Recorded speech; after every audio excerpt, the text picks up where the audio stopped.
why Robert may be having a bad night tonight. Yeah, so Robert and I were Robert messaged me and he was like, "Hey, um, where's my stuff? I'm losing my things.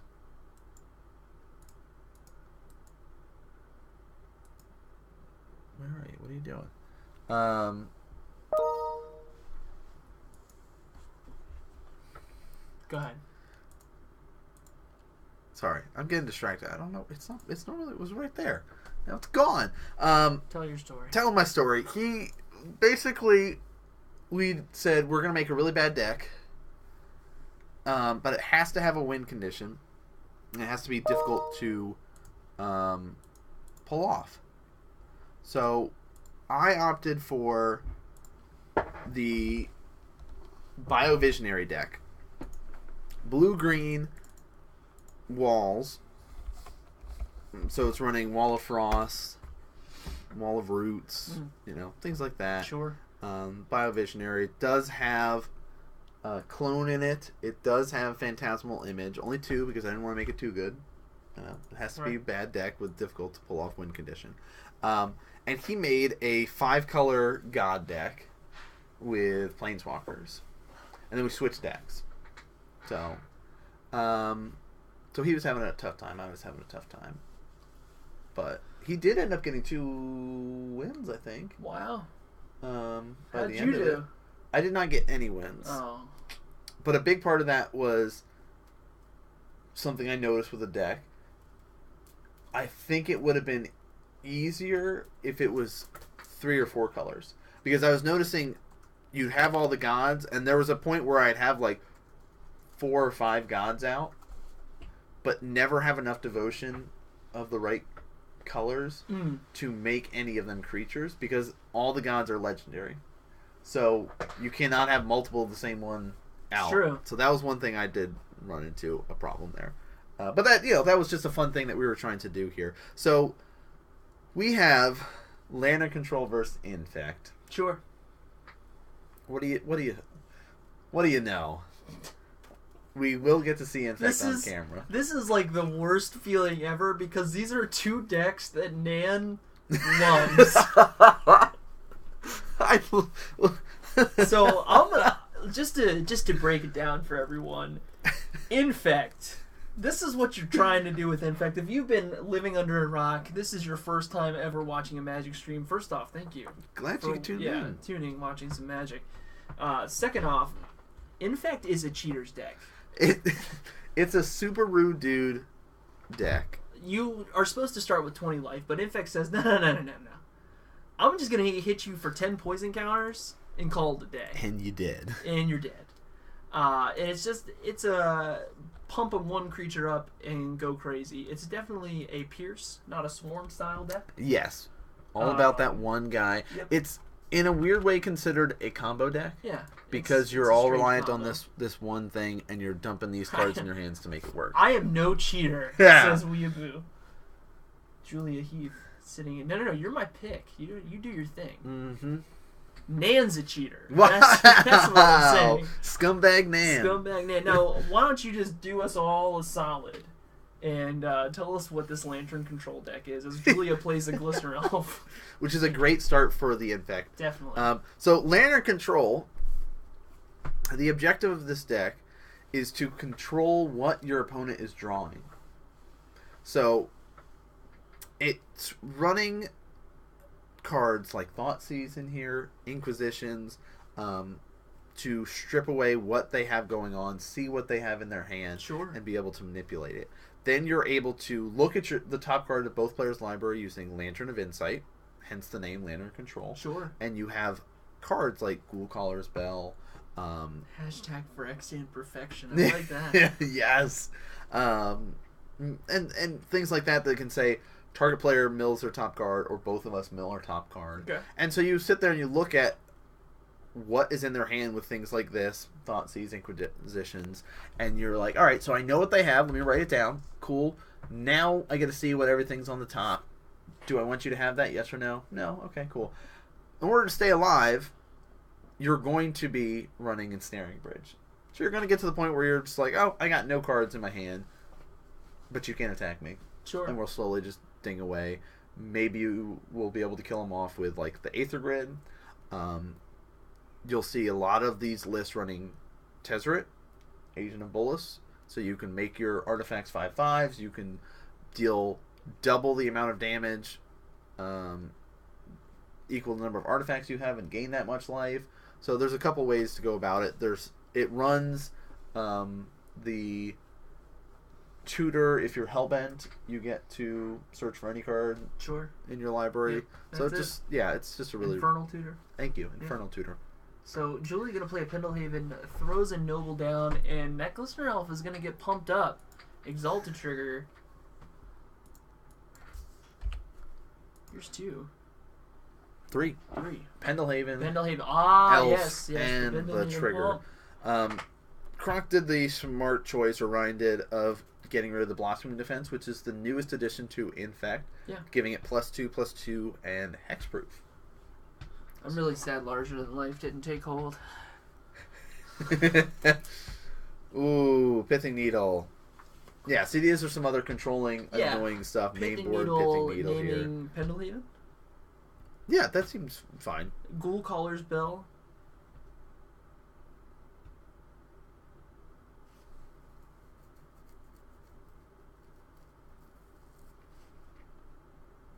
So the other one could be something like Inkmoth Nexus, could be one of the fetch lands here. Those are the big things.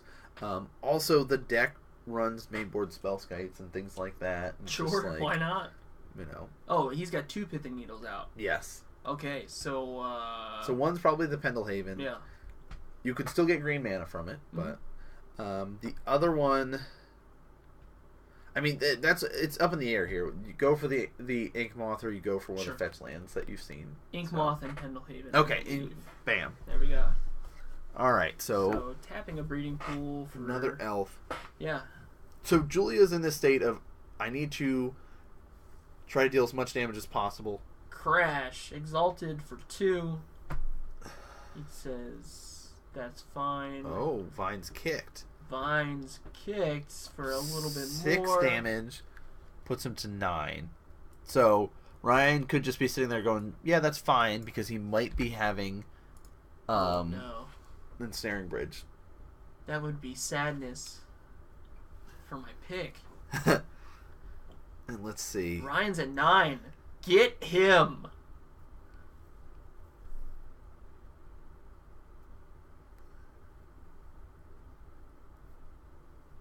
Alright, Ryan in the tank. Now, I talked to Ryan last week while everything was getting recorded. And Lantern of Insight. So let's all flip it up. He loves the Lantern control deck. He was talking about if he's going to play at any modern tournaments, some of the opens or classics or IQs, whatever might be out there, GPs, he's going to be playing Lantern control. So he wanted to start getting the reps in it here on Tuesday nights. And it's a solid deck. It's a deck. You cannot go into it without having good knowledge of the format. Abrupt Decay. Abrupt Decay, great. Kill off one of those creatures. Plays a Blinded Agent. Ghoul Caller's Bell. Let's mill a card. Wait a minute. Oh no. Did you just see what happened? She didn't... She was going to... I think she was attacking with one creature there. That one elf. Yeah.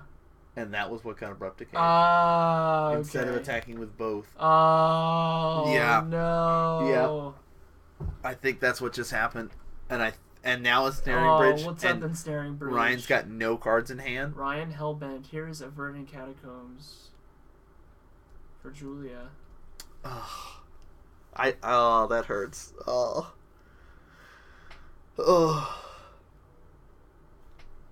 Jazz Hands. Jazz Hands. So Noble starts off as a 0/1, so gets around the Ensnaring Bridge. Yeah, one of the ways that you can get around doing that Julia gonna go to 16 and join him. No. Absolutely not. Just my charming personality. There we go. I can agree with that. But your intellect is there as well. This is not a matchup that is very prevalent in our metagame. Every once in a while someone will come in the shop and say, you know what, I just really want to troll someone. So I'm gonna play Lantern Control. Who's ever said that? Yeah. So at this point, Ryan's starting to control what Julia is drawing. And he can be very much saying, you know what, I'm not going to let you get any pump spells here. And that's the thing. It's like, no, we're not going to get it. Codex Shredder is a great way to really start shaving away at those cards that Julia should be drawing. Yep. Trip. Excuse me. Yeah. Here is a Codex Shredder. Basically saying, hey, these are going to hang out in this pile, these ones that I activate the most, so I'm going to start using them. Now, what I was saying is that you really have to have really good knowledge of the format to know what cards to let your opponent draw and what ones not to let them draw. Absolutely. It is a very slow, methodical deck that your rounds very easily could go to time. So you have to rely on winning game 1 and, hoping that, hey, you're solid enough game 2 to maybe just go 1-0-1, get the win there. There's different ways you can go about it, but sometimes you can do well and just get that 2-0 win here and there. But hey, you see that card that's on top of Julia's deck? Become Immense. It's got that giant target on it right now. The Banhammer's coming, dude. No. Banhammer is coming. Actually, you know what? It's a really strong card. If it goes away, Infect's not dead. It survived before without it. True. It definitely has more survivability with it in the format. And Infect is one of the few decks out there that does break that turn 4 kill that Modern's supposed to be set up. So sure. Hey, it's got larger than life. It has. If we lose Become Immense, we always can just have become larger than life, yeah. guys. +4/+4 and trample. First Become Immense. Now we're just larger than life. Ancient Stirrings is going to get a Cool Colors Bell. And it needs to be immediately played or he's dead. So, yep. Gonna just go ahead and slam that card down. Let's just start getting rid of that. Yeah. And hey. WinCon. There we go. Tezzeret. Is that the kitty one? No. It is the new card from Kaladesh. Is it +4/+4 and trample? Yep. But it costs 2, a green and a colorless. What's the kitty one? The kitty one's like 5 or something like that. Yeah. Costs 5. The art for the kitty one's sweet. Alright. Julia is basically saying, hey, if I fetch now, I can try to save stuff. And that's you'll see some players do that, is build up their fetch lands. So when there's a card that they really want, then they can start fetching away to make sure that card doesn't go away. Enlarge, there it is. Sorcery, target creature gets +7/+7 and trample. It must be blocked this turn if able. Seems pretty good. I think Infect could probably do it. I mean, it's close to the same cost as Become Immense. That's true. Maybe in your Bant Infect you can run it. Oh no, I'm definitely running larger than life though. I'm running a 4 maybe actually you'll see people start going back to the red version for the Teamer Battle Raids. Hey, I'm all for it, man. 4-color Infect. Splashing for Priest of Norn, the best Infect creature. Plus the best card for Infect, Teamer Battle Rage. Alright, card. No, you gotta have Blighted Agent. Tezzeret, Agent of Bolus, I think. I'm turning people away from the stream as I talk. Alright, so -4, Tezzeret enters with 3 loyalty. -4 ability, target opponent loses X life, and you gain X, where X is twice the number of artifacts you control. So let's count and see how many artifacts Ryan has currently. He's got a bit. 8. Hey, Julie's at 15 life. Mm-hmm. So she has 2 turns to kill Ryan. Yeah, and there it is, Agent Ebolas. Because look, +1, hey, I'm going to look at the top 5 cards of my library, and I can reveal an artifact from among them, and put that into my hand. The rest go in the bottom. So he's got to be careful about the artifact. Yeah, it's like he's got to hope that he's got something that causes very low amount, because having it be worth 1, he could die. Mishra's Bauble. And another ensnaring bridge on top. But it's a May ability, so he didn't have to take the card. True. So it says you look at the top 5, you may reveal an artifact from among them. It just adds to the artifact count. Yeah. So now that it's at 4, he can just say, all right, ultimate Tezzeret this turn. Ah.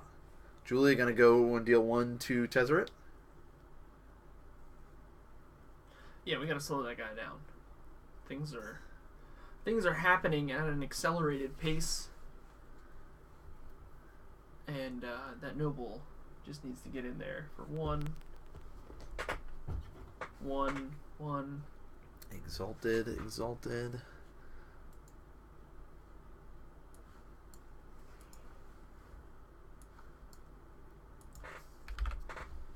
Carbot's really harsh in my buzz, by the way, with the no knowing- Kaladesh cards. I have to... Maybe we should message the person that manages it to see what's going down with that. IRL taking over. Probably. So, at this point... This is, this is Sending exactly through. what we want. I mean, surgical, that's not bad to actually bring up here. Other thing is, like, looking for another abrupt decay or something like that.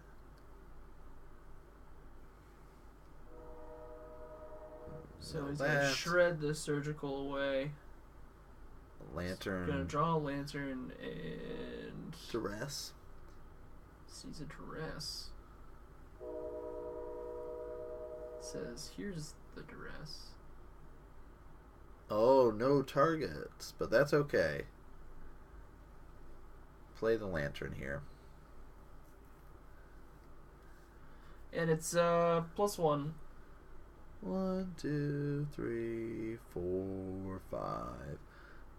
He's got 1 mana currently available. Okay. Gets the Pyxis of Pandemonium. Yep, that would be the one that exiles top card. What? Top card of both players' libraries face down. Do you see what's on top of Ryan's library right now? I missed it.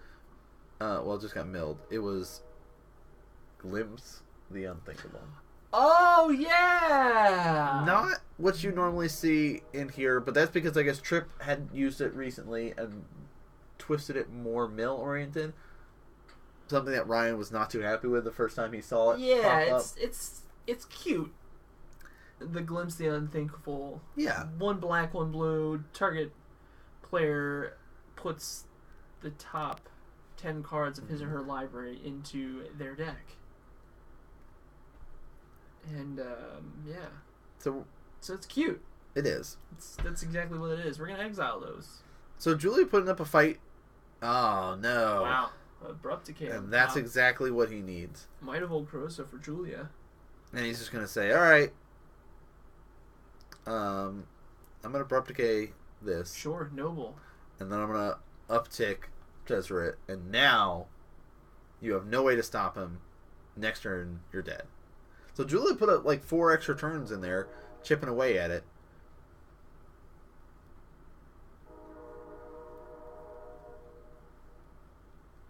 Unfortunately, I mean, I think at this point, plays a Mox Opal, loses a Mox Opal.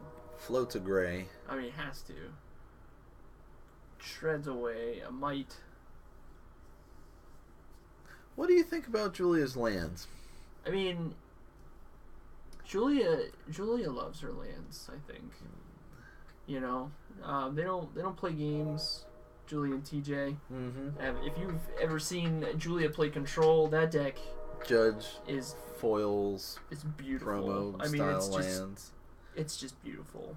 So I wouldn't expect any less from the Infect deck. It may not be foil, but it is beautiful. It is. All right, so Tezzeret's Ultimate's going to go off and seal up game 1 here for Ryan. Oh, you know Julia's feeling frustrated on that one. Oh, boy. So let's take a look at some sideboards, shall we? It just wouldn't be modern if we didn't have Lantern Control. Whose would you like to read? No. This is your game. Ah! Whose do you want to read? You know what? I'll read off Ryan's. Okay. I'll read off Ryan's. That was the correct choice. Julia is my pick. I know. So, Ryan's got 1 Pyroclasm, 1 Spellskite, Sure. 1 Aether Grid, 2 Welding Jars, 3 Leyline of Sanctity, 1 Seal of Primordium, 2 Grafdigger's Cage, 1 Ancient Grudge, 1 Nature's Claim, and 2 Surgical Extractions for his sideboard. I like the Pyroclasm coming in.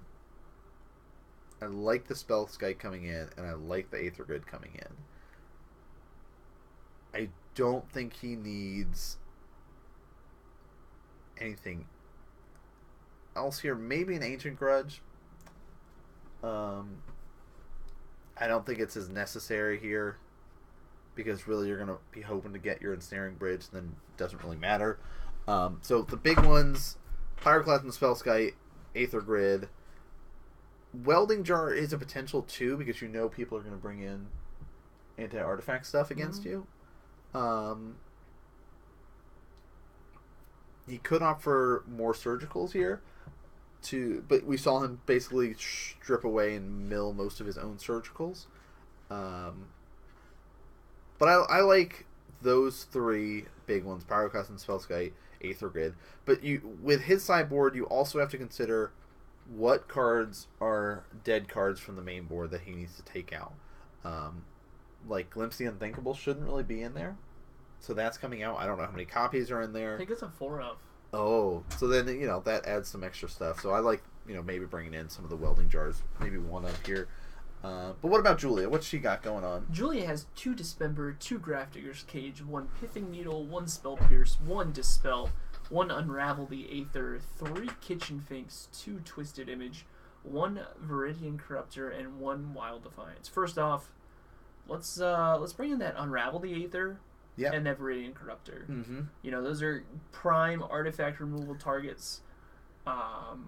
We also have... She's not running Nature's Claim at hers She is right not. now. She is not. Mm. We're taking it out. And it was only 3, okay. I also think a Spell Pierce here is probably fine to maybe catch Ryan in the midst of trying to play a spell, playing one of these artifacts, whether it be an Ensnaring Bridge or something else, and just kind of get that out of here. My problem with this matchup is, for me personally, is I'm going to sit here and I'm going to say, what is it that I need? Yes. Do I need to play faster than the Lantern Control deck, which isn't difficult, or do I need to focus on the mid to late game removal of targets? So that's really something that I struggle with as a player, especially in this matchup, if I'm playing Infect. Yeah. Because I'm just not quite sure what is the best option. But I definitely think at least the Unravel the Eighth